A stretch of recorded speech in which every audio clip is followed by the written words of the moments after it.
स्वागत है आप सभी का।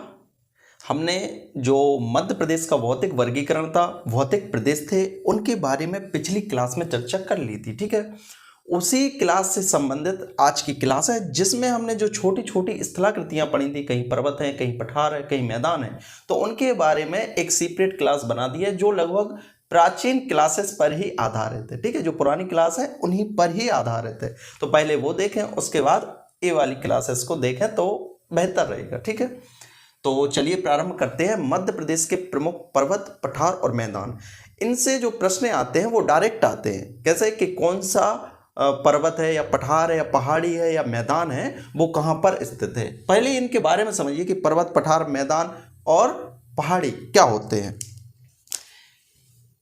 यदि ये कोई स्थलाकृति है, ठीक है,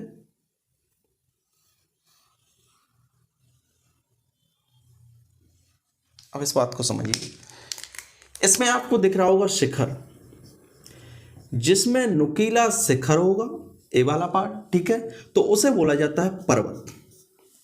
इनकी जो औसत ऊंचाई होती है लगभग 1000 मीटर से अधिक होती है, उन्हें पर्वतों कहा जाता है, पर्वतों का दर्जा दिया जाता है। सामान्यता बात कर रहे हैं। ठीक है, ये वाला जो भाग है जो पर्वत से छोटा होगा, 1000 मीटर से कम होगी ऊंचाई। दूसरी चीज, इसमें जो शिखर होगा वो नुकीला ना होकर फ्लैट होगा। ठीक है, चपटा शिखर होगा। एक कैसा होगा? नुकीला शिखर किसमें? पर्वतों में। चपटा शिखर किसमें होता है? पहाड़ी में। इसे क्या बोला जाएगा? पहाड़ी। ठीक है, उससे जो कम हाइटेड रहेगा, लगभग 300 मीटर से भी कम, समुद्र तल से 300 मीटर से भी कम वाला जो फ्लैट एरिया रहेगा उसे बोला जाता है पठार। ठीक है, और जो हमारे धरातल के समांतर होगा वो कहलाएगा मैदान। ठीक है, तो हाइट के अनुसार कम होते होते पर्वत, पहाड़ी, पठार और मैदानों का निर्माण होता है। तो ये 4 स्थलाकृतियां लगभग भूगोल में हर जगह पाई जाती हैं, जितने भी भौगोलिक क्षेत्र हैं। तो इनके बारे में हम पढ़ेंगे, जो मध्य प्रदेश से संबंधित है प्रमुख, उनके बारे में। ठीक है, तो चलिए आज की क्लास प्रारंभ करते हैं। सबसे पहले ये समझिए कि जो मध्य प्रदेश में पर्वत श्रेणियां पाई जाती हैं वो 3 पाई जाती हैं। कौन कौन सी? वैसे मैंने बताया प्रमुख रूप से 2 का ही विस्तार है मध्य प्रदेश में, लेकिन तीसरी श्रेणी है वो है अरावली पर्वतमाला, उसका भी विस्तार है कुछ क्षेत्र में। तो सबसे पहले विंध्याचल पर्वत श्रेणी, ठीक है, पर्वतमाला, सतपुड़ा, और थर्ड है अरावली। सबसे पहले अरावली की बात कर लेते हैं। अरावली बहुत छोटी है मध्य प्रदेश में विस्तार की दृष्टि से। जो मध्य प्रदेश का जो मध्य भारत पठार का कुछ भाग है, नीमच, मंदसौर और रतलाम, ये 3 जिले किसमें आते हैं? अरावली पर्वत श्रेणी का कुछ विस्तार है, बहुत कम। वैसे भी जो ये पर्वतमाला है यह सबसे प्राचीन पर्वतमाला मानी जाती है। कौन सी? अरावली पर्वतमाला। अरावली पर्वत श्रेणी सबसे प्राचीन श्रेणी है और वर्तमान में इसका जो अस्तित्व है काफी कम है, अर्थात खत्म होने वाली है ये कह सकते हैं, क्योंकि अपक्षय अपर्दन की प्रक्रियाएं और उत्खनन के कारण जो अरावली पर्वतमाला है उसका जो अस्तित्व है काफी कम बचा हुआ है। तो इसका जो विस्तार है प्रमुख रूप से गुजरात और राजस्थान से लेकर दिल्ली तक, गुजरात, राजस्थान, दिल्ली। जब मध्य प्रदेश की जगह आप भारत का नक्शा देखेंगे तो उसमें देखेंगे जो पश्चिमोत्तर भारत है उसमें विस्तार है किसका? अरावली पर्वतमाला का।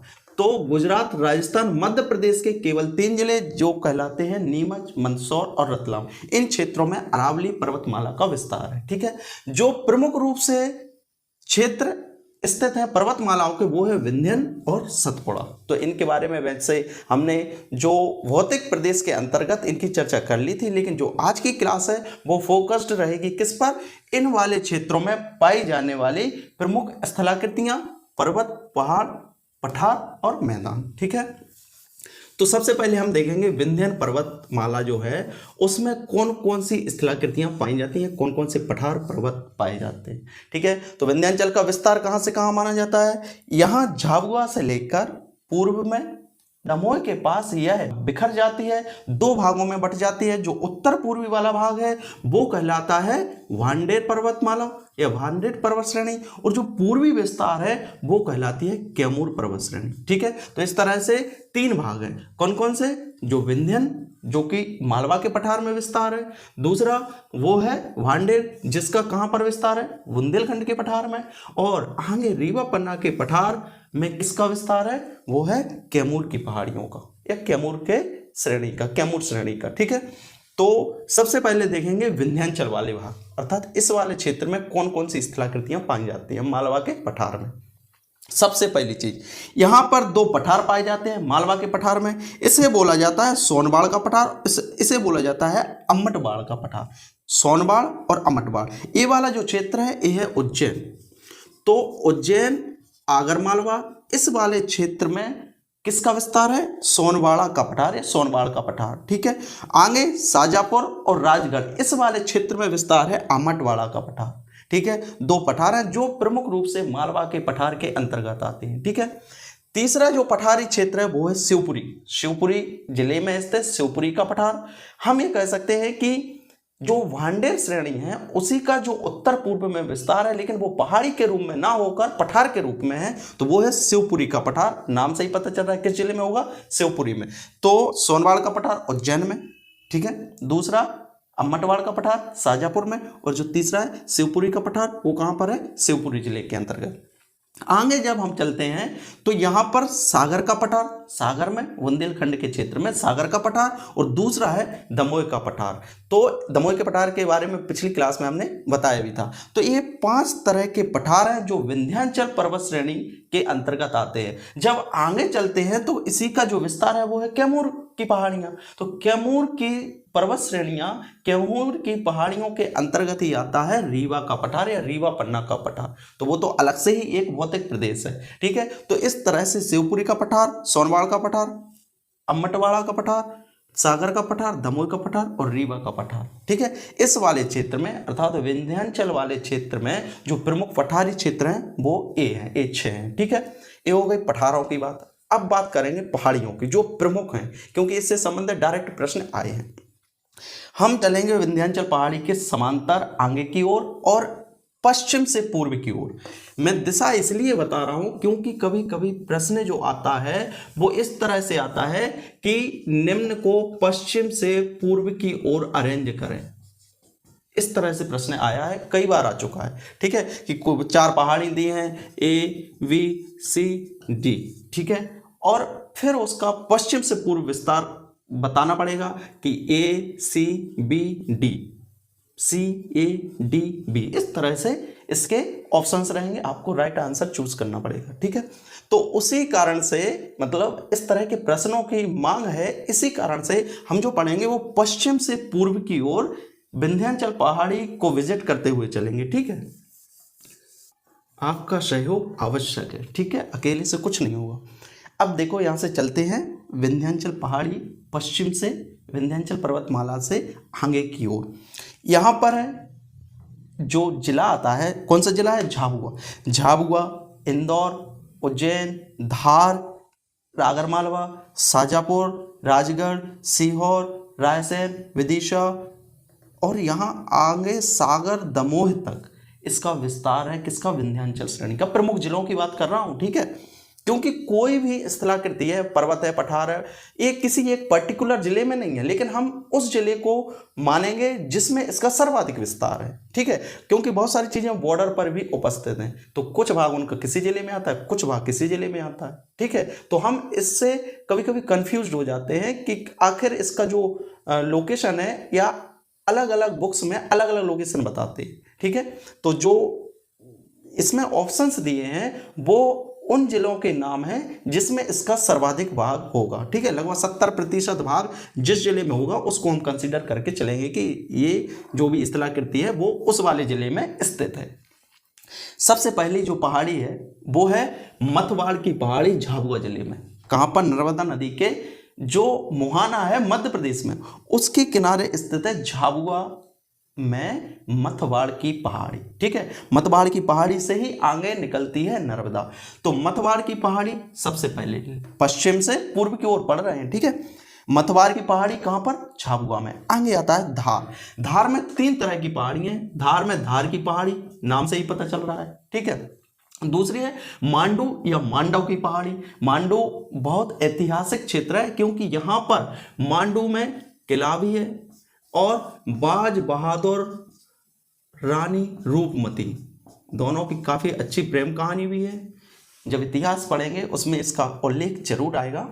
तो बाज बहादुर और जो रानी रूपमती थी, तो रानी रूपमती हमेशा नर्मदा नदी के या नर्मदा माता के दर्शन करने के बाद ही खाना खाती थी। तो इस पहाड़ी पर रानी रूपमती महल बनाया गया, जिससे किसके दर्शन हो सके? नर्मदा नदी के। तो धार है वो नर्मदा नदी के किनारे स्थित है, ठीक है। वहां पर रानी रूपमती महल किस पर? मांडू की पहाड़ी पर बनवाया गया। क्यों? नर्मदा नदी के दर्शन करने हेतु। समझ रहे? राजा लोग कितना करते थे रानियों के लिए, करना भी चाहिए, क्योंकि रानी तो रानी है और राजा तो राजा है। राजा की कौन सुनेगा? कोई नहीं। चलो यहाँ पे आते हैं, कहाँ पे थे हम? धार में मांडू की पहाड़ी पर जा चुके थे। वहां पर कौन सा महल है? रानी रूपमती महल। वहीं पर दूसरी जो पहाड़ी है वो है असरपी की पहाड़ी। असरपी पहाड़ी बोलते हैं। जो धार में असरपी पहाड़ी वाला क्षेत्र है, यहाँ पर जो मिट्टी है उस मिट्टी का उपयोग अधिकांशतः किले बनाने के लिए किया जाता था, और जिस मिट्टी को ले जाने का कार्य मजदूर करते थे तो उन्हें वेतन के रूप में दी जाती थी असरफी, जो गोल्ड की होती थी, हीरे जवाहरात होते थे, तो असरफियां दी जाती थी। इस कारण से इसको असरफी पहाड़ी कहा जाता है। एक रोचक बात है इन सब चीज़ों के बारे में, काफ़ी कम लोगों को इस तरह की जानकारी होती है, इसलिए आपको याद कराने के लिए छोटी छोटी जो कहानियां हैं उनको सुनाया जाता है आपके समक्ष, ठीक है। तो धार की पहाड़ी, मांडव की पहाड़ी, असरपी पहाड़ी, तीनों कहाँ पर है? धार में, विंध्याचल पहाड़ी पर, ठीक है। ये हो गई 4। आगे चलते हैं। आगे क्या आता है? इंदौर। इंदौर जिले में दो जो प्रमुख हैं, जानापाव की पहाड़ी और काकरी बरडी। जानापाव की पहाड़ी पर एक बांगचू बिंदु है महू में, वहीं से निकलती है चंबल नदी, मैंने बताया भी था, ठीक है। जानापाव पहाड़ी। उसके बाद है काकरीवर्डी, जहां से निकलती है क्षिप्रा नदी। कौन सी? क्षिप्रा नदी का उद्गम इंदौर की काकरीवर्डी पहाड़ी से होता है, जबकि जानापाव पहाड़ी से चंबल नदी का उद्गम होता है। यहां पर मैंने बताया था अनेक चोटियां पाई जाती हैं, जिसमें सबसे ऊंची चोटी है वो है सिगार चोटी, जिसकी ऊंचाई है 881 मीटर। तो सबसे पहले सिगार पाई जाएगी, उसके बाद जानापाव पहाड़ी, उसके बाद है धाजारी। इस तरह से चोटियां बनी हुई हैं। कहां पर? इंदौर में। तो इंदौर में सबसे पहले सिगार, फिर जानापाव, धाजारी। यहाँ सिगार है, जानापाव है, धाजारी है, इसी क्रम में चलेंगे, ठीक है, पश्चिम से पूर्व की ओर। इसके अलावा यहाँ पर गोमनपुर भी पाई जाती है। इनकी ऊंचाई है वो मैंने बता दी थी पिछली क्लास में, सिगार की 881 मीटर। फिर कौन सी थी? धाजारी, इसकी ऊंचाई थी 854 मीटर, ठीक है। 810 थी जानापाव की, और गोमनपुर की थी वो थी 510 मीटर। इस तरह से थोड़ा आप देख लीजिएगा कि इंदौर में जो भी पहाड़ियां हैं, चोटियां, उनकी हाइट क्या है और कौन कौन सी पहाड़ी है। जानापाव सबसे पहले सिगार चोटी, फिर जानापाव पहाड़ी, धाजारी और गोमनपुर। इस तरह से जो 4 चोटियां हैं, 4 पहाड़ियां हैं, वो कहां पर पाई जाती हैं? इंदौर में। काकरीवाड़ी भी है, जहां से क्षिप्रा नदी निकलती है और फिर उज्जैन से बहते हुए आगे जाती है। तो उज्जैन में ही जो महाकालेश्वर मंदिर है वो क्षिप्रा नदी के किनारे पर ही स्थित है, ठीक है। अब आगे बढ़ते हैं, ठीक है। आगे क्या आएगा? रायसेन। रायसेन में प्रमुख रूप से 2 पहाड़ियां पाई जाती हैं। रायसेन में 2 पहाड़ियां पाई जाती हैं, जिन्हें कहा जाता है भीमबेटका की पहाड़ी और गिन्नौरगढ़ की पहाड़ी। जो भीमबेटका की पहाड़ी है, भीमबेटका की गुफाएं इसी पर स्थित हैं, जो पाषाणकालीन गुफाएं हैं, जहां पर आदि मानव के सबसे प्राचीन साक्ष्य मिले हैं। यहाँ पर पाषाणकालीन वो क्या है? भीमबेटका की गुफाएं। और किस पर स्थित हैं? भीमबेटका पहाड़ी पर स्थित है, ठीक है। जब आप ट्रेन से भी विजिट करेंगे तो अब्दुल्लागंज के पास भीमबेटका की गुफाएं आपको दिख जाएंगी, और वो किस पर है? भीमबेटका की पहाड़ी पर। यहीं पर दूसरी है गिन्नौरगढ़ की पहाड़ी। रानी कमलापति गौंड शासिका थी, जिनके नाम पर हबीबगंज स्टेशन का नाम भी रखा गया है। तो गिन्नौरगढ़ का किला जो है वो है गिन्नौरगढ़ की पहाड़ी पर, और गिन्नौरगढ़ की पहाड़ी रायसेन जिले के अंतर्गत, जहां पर जो शासन था किसका था? रानी कमलापति का। रानी कमलापति गौंड शासिका थी, निजाम शाह की वाइफ थी, पत्नी थी, और फिर उन्हीं पर आक्रमण किया था दोस्त मोहम्मद ने, और बाद में उसी ने भोपाल राज्य की स्थापना की थी, ठीक है, दोस्त मोहम्मद। वैसे ये सब इतिहास की बातें हैं, थोड़ा सा अब हम विषयांतर नहीं होते, ठीक है, इन्हीं को कन्फाइंड रखेंगे, क्योंकि इससे बाहर जाते हैं तो फिर बहुत आगे तक चले जाते हैं, ठीक है। कहाँ झाबुआ थे, कहाँ हम इधर पहुंच रहे हैं, यहाँ आइए, कहाँ पे थे? गिन्नौरगढ़ की पहाड़ियों पर। गिन्नौरगढ़ की पहाड़ियों में तोता बहुत पाए जाते हैं, तोता सर्वाधिक मात्रा में मध्य प्रदेश में यहीं पाए जाते हैं। जिस तरह से गिद्धराज पर्वत गिद्ध पाए जाते थे, यहाँ पर तोता बहुत पाए जाते हैं। और यह गोंड शासक का रानी कमलापति का जो किला था, गिन्नौरगढ़ का किला, वो भी इसी पहाड़ी पर स्थित है। आप इस बात का अनुमान लगाइए कि जितने भी जो राजा वगैरह थे उन्होंने किलों का निर्माण पहाड़ियों पर ही करवाया। क्यों? क्योंकि सुरक्षा की दृष्टि से काफ़ी महत्वपूर्ण थे, क्योंकि वो ऊपर चढ़ाई कर कर किसी पर आक्रमण करना एक काफ़ी कठिन होता था। तो इस कारण से जितने भी किले हैं वो लगभग किसी न किसी पहाड़ी पर ही निर्मित किए गए हैं। जैसे मांडू, तो मांडू का किला धार में, मांडव पहाड़ी पर, धार की पहाड़ियों पर। तो गिन्नौरगढ़ की पहाड़ी और भीमबेटका की पहाड़ी कहाँ पर है? रायसेन में। इसके अलावा है सलकनपुर पर्वत, सलकनपुर माता मंदिर, विंध्यवासिनी माता बीजासेन, बीजासेन मंदिर है, कहाँ पर है? सलकनपुर में, और यह है सीहोर जिले में। ठीक है, वैसे ही जब प्राचीन बात करेंगे तो भोपाल और सीहोर और रायसेन, रायसेन के कुछ भाग सीहोर जिले में आते थे और सीहोर के कुछ भाग रायसेन जिले में आते थे। इसलिए कहीं कहीं पर सलकनपुर पर्वत को रायसेन जिले भी दिखाया गया है। इसी तरह से गिन्नौरगढ़ पहाड़ी को सीहोर दिखाया गया है। तो दोनों में अंतर केवल यह है कि पहले जो कुछ भाग थे रायसेन के वो अब सीहोर में शामिल हैं और सीहोर के कुछ भाग रायसेन में शामिल हैं। ठीक है, जो भोपाल है, सीहोर रायसेन के बाजू में क्या है? भोपाल, और ऊपर है विदिशा। तो जो भोपाल है यहाँ पर 5 तरह की पहाड़ियाँ पाई जाती हैं।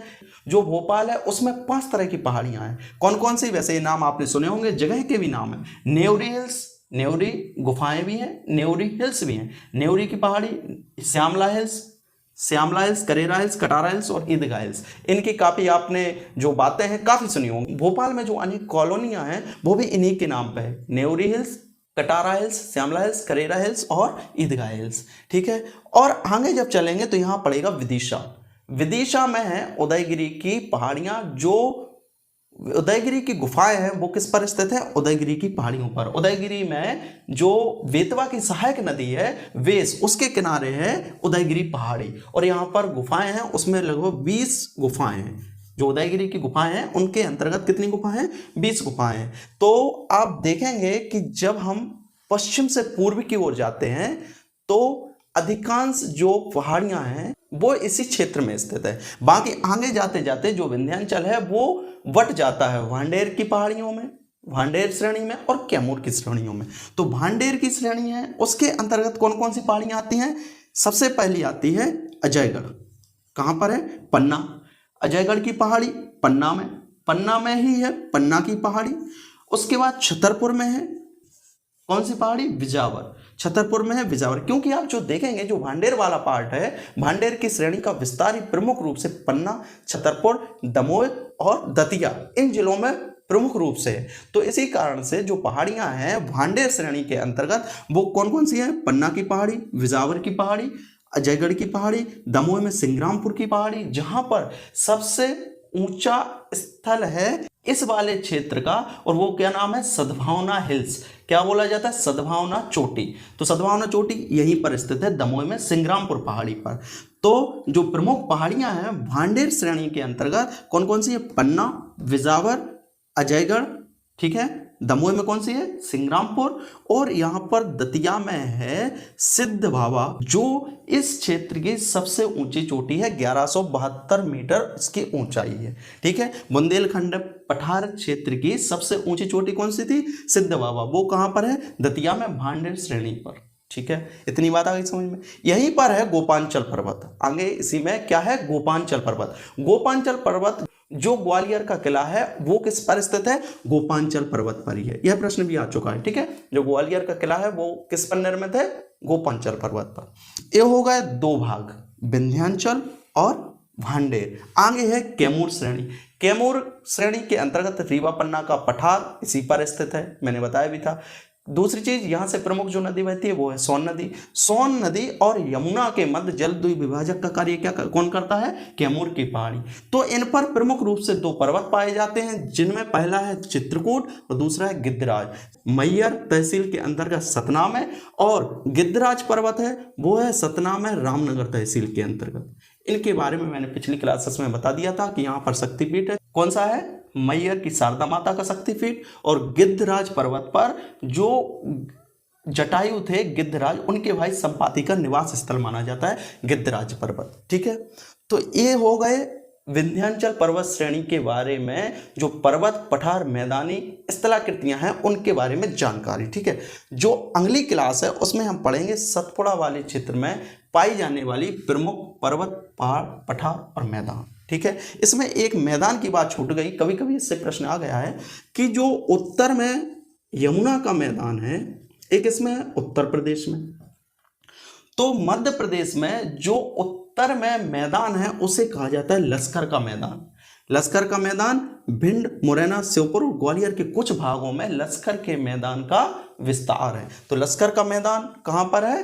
उत्तरी मध्य प्रदेश में। ठीक है, मध्य प्रदेश में केवल 2 ही मैदान पाए जाते हैं, एक लश्कर का मैदान सुदूर उत्तर में और सुदूर दक्षिण पश्चिम में जो पाया जाता है वो है निमाड़ का मैदान। ठीक है, तो ये सब जो बातें हैं काफ़ी महत्वपूर्ण है परीक्षा की दृष्टि से, इनको याद रखें।